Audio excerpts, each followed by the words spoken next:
नमस्ते एवरीवन, स्वागत है आप सभी का आपके अपने educational platform the content cloud पर। आज के सेशन में हम लोग डिस्कस करेंगे एनवायरनमेंट स्टडीज़ के महत्वपूर्ण प्रश्न यानी ईवीएस के इम्पॉर्टेंट क्वेश्चंस। सीटेट जुलाई के आपका जो पेपर होने वाला है उसके लिए ये बेहद इम्पॉर्टेंट है। तो चलिए वीडियो को शुरू करते हैं। वीडियो शुरू करने से पहले अगर आप अभी तक चैनल पर न्यू हैं तो चैनल से जुड़ जाएँ। क्वेश्चन नंबर 1 है, ये आपके previous year questions important questions हैं। ओके, खेल खेल में पाठ पढ़ाते हुए सरिता छात्रों को खेल के मैदान में ले जाती है और उन्हें विभिन्न दिनों में विभिन्न खेल खिलाती है। मीनू उसी पाठ को विभिन्न खेलों के चित्र काट को दिखाकर छात्रों को पढ़ाती है।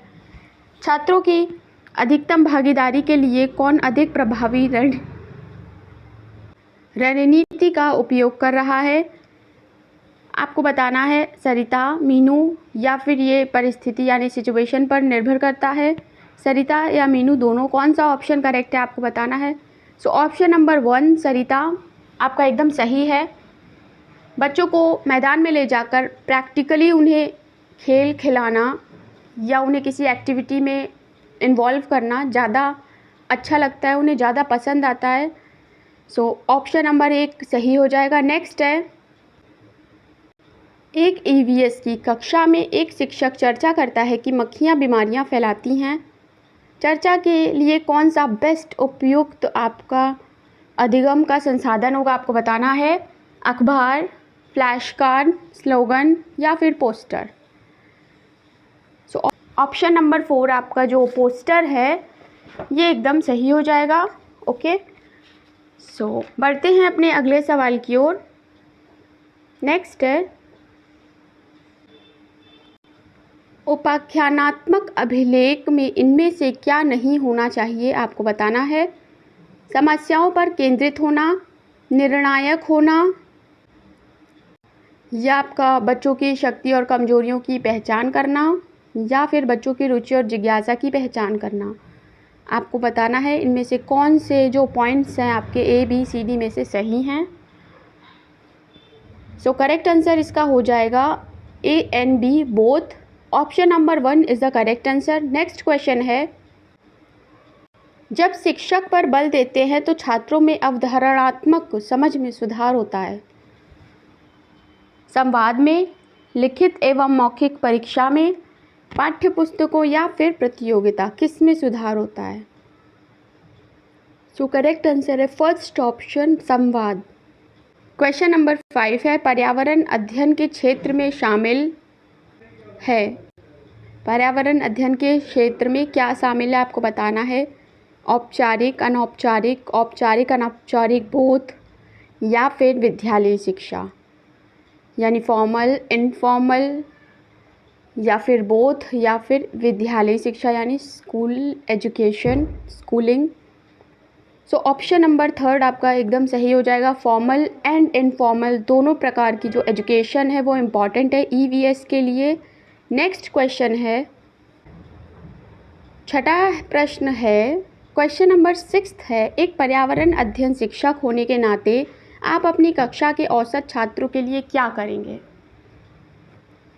ऑप्शन नंबर 1 है कि उन्हें कई बार अवधारणा लिखने के लिए देंगे, उन्हें पहली पंक्ति में बैठाकर लगातार मार्गदर्शन करेंगे या फिर उनके कमज़ोर क्षेत्रों की पहचान करेंगे और उनके लिए उपचारात्मक उपाय तैयार करेंगे, या 4th ऑप्शन उनको अतिरिक्त कार्य घर में अभ्यास के लिए देंगे। सबसे मजबूत ऑप्शन जो है वो है कि हम उनके कमज़ोर क्षेत्रों की पहचान करेंगे और फिर उन्हें कोई उपचार या रेमेडी प्रोवाइड कराएंगे उनके लिए। ठीक है, सबसे पहले तो हमें उस एरिया को टारगेट करना है कि उनका कमज़ोर क्षेत्र क्या है। ठीक है, उसके बाद उसका उपचार। अगला है, क्वेश्चन है कि गलत कथन का चयन करना है। EVS एक अंतः विषयक विषय है। EVS को स्थानीय संसाधनों के माध्यम से सीखना चाहिए। EVS मुख्यतः जैव विविधता के अध्ययन से संबंधित है या फिर EVS कक्षा 1-2 में EVS शिक्षण भाषा और गणित के माध्यम से होना चाहिए। ऑप्शन नंबर 3 आपको ये जो यहाँ पे मुख्यतः मिल रहा है ये एक्चुअली पूरा मुख्यतः इसी पर डेडिकेटेड नहीं होता है EVS। ठीक है, डिफरेंट उसके एस्पेक्ट्स होते हैं। सो ईवीएस का ऑप्शन नंबर जो थर्ड है ये गलत हो जाएगा। अगला है, पर्यावरण अध्ययन के शिक्षण अधिगम में छात्रों द्वारा प्रश्न पूछना अत्यधिक महत्वपूर्ण है क्योंकि ये प्रश्न संकेतक हैं छात्रों की जिज्ञासा के, छात्रों की समझ में अंतर के, शिक्षक की क्षमता के, या फिर इन ऑप्शंस में से क्या करेक्ट होगा। सो ऑप्शन नंबर 1 आपका ए एंड बी बोथ सही हो जाएगा। First option is the correct answer. अगला है, निम्नलिखित में से पर्यावरण अध्ययन पुस्तक में पहेलियों की सम्मिलित करने की उद्देश्य की पहचान कीजिए। छात्रों को भ्रमित करना, छात्रों में तर्क क्षमता विकसित करना, छात्रों को भ्रमित करना और उनसे जो आनंद प्राप्त करना, या फिर छात्रों को खेल खिलाना। सो जो ईवीएस या एनवायरनमेंट पढ़ाने का मोटिव है वो ये तीनों नहीं है। ऑप्शन नंबर सेकंड आपका एकदम सही हो जाएगा, right. Second option is the correct answer. अगला प्रश्न है, ईवीएस के शिक्षण में न्यूनतम महत्वपूर्ण क्रियाकलाप की पहचान कीजिए। विद्यार्थियों से परिचर्चा, कार्यपत्रों पर चित्रों और रूपरेखाओं को बनाना, अवज्ञाकारी विद्यार्थियों को सज़ा देना, या फिर विद्यार्थियों के बाहर प्रकृति की सैर पर ले जाना।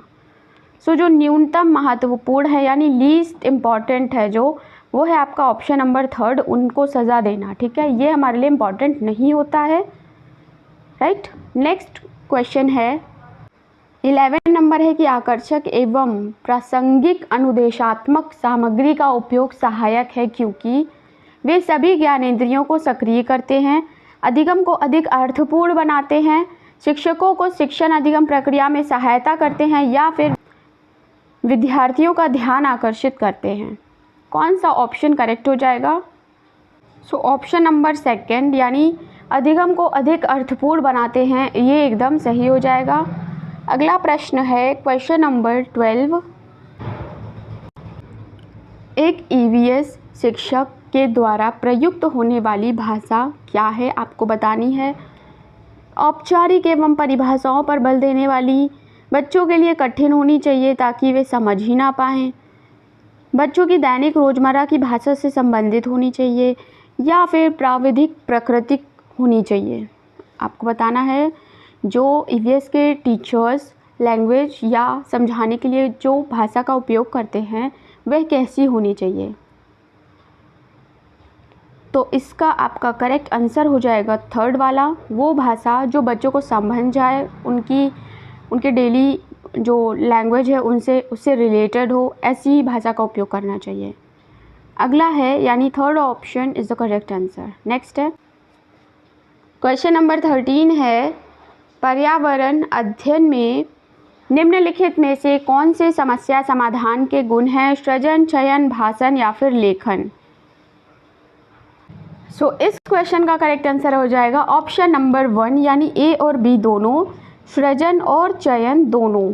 ठीक है, अगला सवाल है, रमेश अपनी कक्षा 5 की पर्यावरण अध्ययन की कक्षा में खोजपूर्ण प्रश्न पूछता है।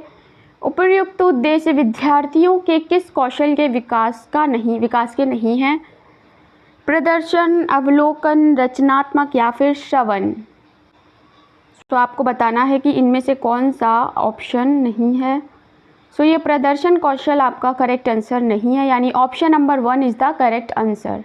ठीक है, अगला है, जब पर्यावरण अध्ययन के शिक्षक अपने बच्चों को चिड़ियाघर लेकर जाते हैं यानी जू लेकर जाते हैं तो किस उद्देश्य की पूर्ति करना चाहते हैं। बच्चों को जानवरों के संरक्षण के प्रति संवेदनशील बनाना, बच्चों को मज़ेदार तरीके से सीखने का मौका देना, वास्तविक जीवन की परिस्थितियों और कक्षा विद्यार्जन के बीच परस्पर संबंध स्थापित करना, या फिर बच्चों में पशुओं के पालने के लिए कौशल विकसित करना। सो इसका करेक्ट आंसर है third option. Okay, question number 16 है, निम्नलिखित का सही मिलान कीजिए। आपको कुछ नेशनल पार्क्स दिए हैं और भारत में उनका स्टेट दिया है। ओके, आपको मैच करना है। तो जिम कॉर्बेट नेशनल पार्क आपका है कहाँ पर, आपको बताना है। आपके ऑप्शंस हैं, राइट। सो बात करें अगर पहले ऑप्शन नंबर सेकंड की, तो ए का आपका सेकंड हो जाएगा, जिम कॉर्बेट आपकी उत्तराखंड में है, काजीरंगा असम में है, रणथंबोर आपकी राजस्थान में है नेशनल पार्क, और गिर गुजरात में है। ओके, सो इस तरीके से तो आपका ऑप्शन नंबर 2 सही हो गया। अगर जिम कॉर्बेट नेशनल पार्क की बात करें तो यह आपका भारत का पहला नेशनल पार्क था। ओके, एंड इसका आपका पुराना नाम भी पूछा जाता है आपसे, तो इसका पुराना नाम था हेली नेशनल पार्क। ठीक है, सो बढ़ते अब अगले सवाल की ओर। 17 नंबर है कि बाघों की निम्नलिखित में से कौन सी विशिष्टताएं उन्हें अंधेरे में आगे बढ़ने और अपना शिकार खोजने में मदद नहीं करती। संवेदनशील गुलमुखे, विभिन्न दिशाओं में कानों की गति, जोर से गर्जना, सुनने का तीव्र आभास। सो ऑप्शन नंबर 3 जोर से गर्जना, ये उनमें उनकी हेल्प नहीं करता है। ठीक है, नेक्स्ट है क्वेश्चन नंबर 18। आपको चिड़ियों की आँखों के बारे में निम्नलिखित कौन सा कथन सही है आपको बताना है। स्टेटमेंट 1 है सभी चिड़ियों के सिर के दोनों तरफ आँखें होती हैं, या फिर चिड़ियों दो भिन्न भिन्न वस्तुओं पर एक ही समय पर दृष्टि केंद्रित नहीं कर पाती। सो ऑप्शन नंबर 4 की बात करें तो दोनों ही स्टेटमेंट आपके गलत हैं। ठीक है, अगला क्वेश्चन है क्वेश्चन नंबर 19 है, नीचे कक्षा 5 के 4 बच्चों का आपका ब्लड टेस्ट रिपोर्ट दी गई है। ठीक है, जिसमें हीमोग्लोबिन लेवल के बारे में बताया गया। अमन का 8 ग्राम प्रति डेसीलीटर, राधिका का 10, सुजीत का 14 और मारिया का 6 है। तो आपको बताना है इनमें से किस बच्चे में एनीमिया के लक्षण है या रक्त में अल्पता है। सो इस क्वेश्चन का करेक्ट आंसर हो जाएगा आपका अमन, राधिका और मारिया, यानी ऑप्शन नंबर 4। ओके, अगर बात करें हीमोग्लोबिन की तो ये आपका 14 से 18 के बीच में होना चाहिए। अगर इससे कम है तो ये आपका अनीमिया, रक्त की अल्पता को दर्शाता है। अगला सवाल है क्वेश्चन नंबर 20 है, निम्नलिखित में से कौन सा कथन हाथियों के बारे में सही है। हाथियों के झुंड में केवल एक मादा हाथी और बच्चे हाथी होते हैं, नर हाथी चारों ओर अकेले ही घूमते हैं। सो ऑप्शन नंबर 1 आपका एकदम सही आ जाएगा। दोनों ही जो कथन और तर्क है ये आपका सही है और एक ही सही व्याख्या है। अगला प्रश्न है क्वेश्चन नंबर 21 है, एक रेलगाड़ी अहमदाबाद से त्रिवेंद्रम की ओर जाते हुए कई सुरंगों से गुजरती है। ये सुरंगें किन पहाड़ियों में हैं? पूर्वी घाट, पश्चिमी घाट, हिमालय या फिर अरावली। सो अगर प्रश्न की बात करें तो अहमदाबाद आपका यहाँ गुजरात में है और त्रिवेंद्रम इधर केरला में है। सो ये गुफाएं आपको इधर मिलेंगी, तो ये करेक्ट ऑप्शन आपका हो जाएगा पश्चिमी घाट, यानी ऑप्शन नंबर 2। ओके, अगला है क्वेश्चन है कि भारत के अनेक इलाकों में पाई गई बावड़ियों के संबंध में कौन सा कथन सही नहीं है। सो जो ये ऑप्शन नंबर 2 है ये आपका बिल्कुल भी सही नहीं है। बावड़ियों का जल पीने के लिए उपयोग में नहीं लाया जाता। ठीक है, ये बिल्कुल भी सही नहीं है, पीने के लिए उपयोग में लाया जाता है। अगला है क्वेश्चन नंबर 23 है कि निम्नलिखित में से कौन सा समूह फल का है। ओके, सो ये आपके ऑप्शंस हैं टमाटर, बैगन, आम, केला, बैगन, मूली, टमाटर, केला, अदरक या फिर केला, भिंडी और आलू। सो ऑप्शन नंबर 1 आपका एकदम सही हो जाएगा। क्वेश्चन नंबर 24, समूह जो फल का है, ये ऑप्शन डिस्कस हो चुका है ऊपर। ओके, फर्स्ट ऑप्शन करेक्ट है। अगला है मधुमक्खियों के छत्ते में मधुमक्खियों के बारे में निम्नलिखित में से कौन सा कथन सही नहीं है, आपको बताना है। सो सेकंड ऑप्शन सही नहीं है। श्रमिक मधुमक्खी नर मक्खी होती है। 26 नंबर है कि फूलों की पहचान करना है जिनमें आपकी ये सारी कंडीशन फॉलो हो। केवल रात में ही खिलता हो, औषधि बनाने के काम में लिया जाता हो या रंगाई के काम में लिया जाता हो ऐसा फूल, या पूरे वर्ष खिलता हो ऐसा फूल। तो आपका जो ऑप्शन नंबर 2 है रात की रानी, गुड़हल, गेंदा और गुलाब, ये चारों ही फ्लावर्स जो हैं ये सारी कंडीशन, जैसे रात की रानी केवल रात में खिलता है, औषधि बनाने के काम में लिया जाता है गुड़हल, रंगाई के काम में लिया जाता है गेंदा और पूरे वर्ष खिलता है गुलाब। ठीक है, अगला प्रश्न है कि निम्नलिखित में से कौन से कीट समूह में रहते हैं और उन सभी की विशिष्ट भूमिकाएं बटी हुई हैं। सो करेक्ट आंसर है ऑप्शन नंबर 2, ततैया, दीमक और चींटियाँ। अगला है क्वेश्चन नंबर 28 है और ये आपका पूछा जाता है एग्जाम में। नर पक्षी बहुत सारे सुंदर बनावट वाले घोंसले बनाता है और मादा पक्षी इनमें से सबसे बढ़िया घोंसले में अपने अंडे देने के लिए चुनती है। ऐसा कौन सा ये पक्षी है? तो आपका ये वीवर बर्ड है, यानी बुनकर पक्षी। ओके, अगला सवाल है, निम्नलिखित में से कौन सा कथन लिंग रूढ़िबद्धता का प्रदर्शन करता है? सामान्यतः लड़कियां लड़कों से बेहतर खाना बनाती हैं। एशियाई लोग खेलों में अच्छे नहीं होते। सामान्यतः लड़कों की तुलना में लड़कियों का पेशी द्रव्यमान कम होता है। या फिर लड़कों और लड़कियों ने कुश्ती में हिस्सा लिया। सो यहाँ पे बेहतर वर्ड जो आया है ये ऑप्शन नंबर फर्स्ट इसका आंसर हो जाएगा। ओके, क्वेश्चन नंबर 30 और वीडियो का लास्ट क्वेश्चन है, सौर सेल के निर्माण हेतु किस पदार्थ का उपयोग किया जाता है? आपके ऑप्शन है लेड, सोडियम, कॉपर या फिर सिलिकॉन। आपको बताना है कि किसका उपयोग किया जाता है। ओके, सो इस क्वेश्चन का करेक्ट आंसर हो जाएगा फोर्थ ऑप्शन, सिलिकॉन। ओके, सो ये थे हमारे important question for EVS CTET paper 2 and paper 1 for both. आपको कितने क्वेश्चन आते थे, आपके कितने क्वेश्चन सही हुए, कमेंट सेक्शन में ज़रूर बताइएगा अपना स्कोर। मिलते हैं नेक्स्ट वीडियो में। Thanks for watching.